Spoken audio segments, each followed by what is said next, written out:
Ini nih yang diperbincangkan pekan kemarin. Kunjungan Presiden Jokowi ke Ukraina dan Rusia. Jokowi bilang hal itu dilakukan buat misi perdamaian dan perbaiki pasokan pangan. Ia juga klaim kalau bawa pesan dari Presiden Zelensky ke Presiden Putin. Tapi klaim itu dibantah sama Ukraina.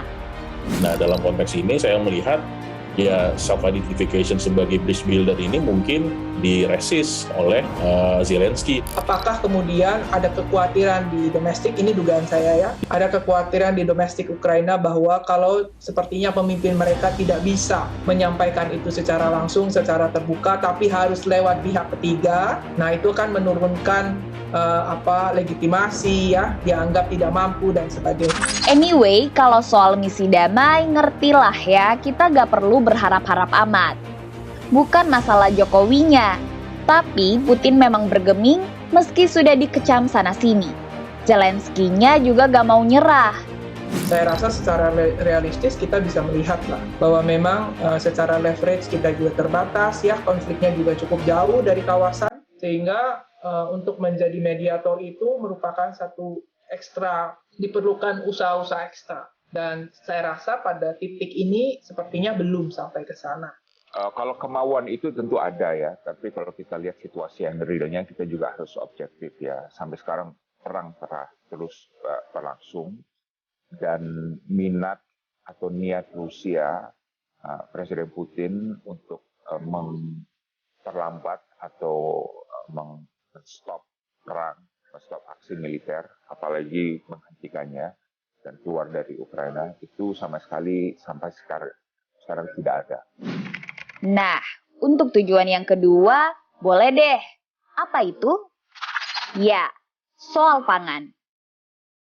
Indonesia kan selama ini ngimpor gandum dari Ukraina.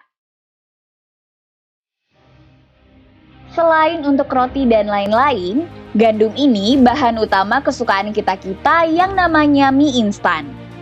Kepada Jokowi, Zelensky bilang, jalur pasokan gandum diblokade sama Rusia. Pas di Rusia, Jokowi dan Putin banyak diskusi soal rantai pasok pangan khususnya gandum. Kata Jokowi, Putin bakal jamin keamanan untuk pasokan pangan dari Ukraina, terutama yang lewat Laut Hitam yang selama ini diblokade Moskow. Namun, pihak Rusia juga menyebut bahwa yang perlu disalahkan atas blokade ini sanksi ekonomi yang dilakukan AS dan sekutunya ke Rusia. Invasi Rusia bikin susah banyak negara. Soalnya, selain Rusia itu penyedia energi gas dan minyak, Rusia dan Ukraina juga punya peran strategis dalam supply chain makanan global sebagai produsen utama komoditas gandum. Data dari Bank Dunia bilang, dua negara ini menyumbang 29% ekspor gandum global. Rusia itu eksportir gandum terbesar dunia dengan total 32,7 ton pada 2020. Ukraina yang masuk 5 besar. Ekspor gandumnya capai 18 juta ton. Nah, gara-gara invasi ini, harga gandum melonjak lewati angka 400 USD per ton. Indonesia sebagai salah satu negara yang mengandalkan gandum, jelas ketar-ketir dong.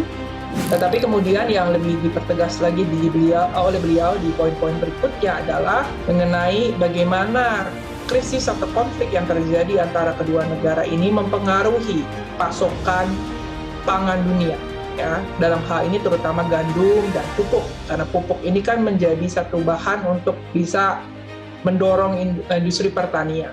Nah, seperti juga kita ketahui bersama, Indonesia merupakan importir terbesar untuk gandum dari Ukraina. Nah, ini tentunya berpengaruh kepada industri di Indonesia. Impor gandum dari Ukraina mencapai 2,8 juta ton. Sedangkan dari Rusia jumlahnya nggak terlalu banyak, cuma 3.000 ton. Dari sini nih, banyak yang bilang kalau misi Jokowi kedua negara itu lebih pas disebut misi Indomie dibanding misi damai.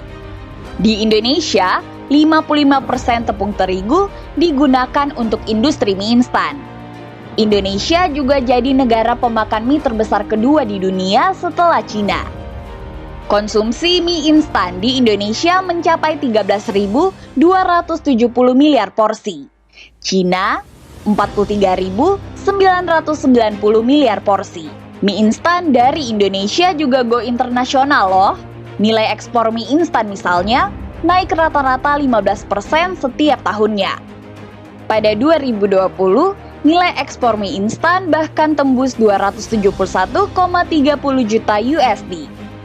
Terkait dengan poin kedua bahwa dikatakan ini diplomasi Indomie lah, diplomasi mie instan dan sebagainya. Saya rasa ya memang sah-sah saja ya, terserah saja apa orang-orang menamakan ini apa. Tetapi tadi seperti yang saya sudah sampaikan, yang perlu digarisbawahi adalah ada kepentingan nasional yang memang beliau berusaha untuk melindunginya ya, karena memang secara jelas sekali lagi krisis atau konflik yang terjadi antara Rusia dan Ukraina itu berpengaruh kepada pasokan pangan dunia, dan salah satunya tentu adalah Indonesia.